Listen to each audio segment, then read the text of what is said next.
Welcome to Kenton Teaches. Enjoy the video. You're starting on YouTube in your browser. First, sign into your account so settings save to your profile. Then focus on the top right corner.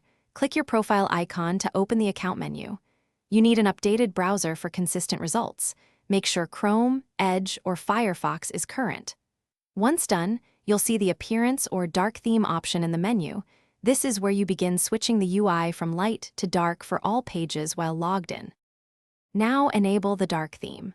From the profile menu, find Appearance or Dark Theme and select it. You'll see YouTube switch instantly. You can also choose Use Device Theme to let your OS control the look. If the option isn't visible, visit Settings General or open Site-Specific Settings in the browser. Sometimes experimental flags or extensions hide it. Make sure extensions aren't forcing styles. Disable them briefly to test, then re-enable once dark mode works correctly. Finish by confirming the change across YouTube. Reload pages and open a few videos to ensure dark mode applies site-wide.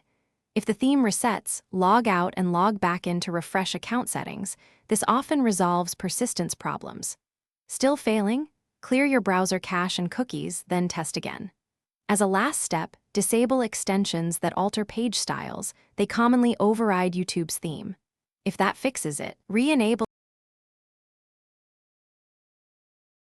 Thanks for watching. Please subscribe if this video was helpful.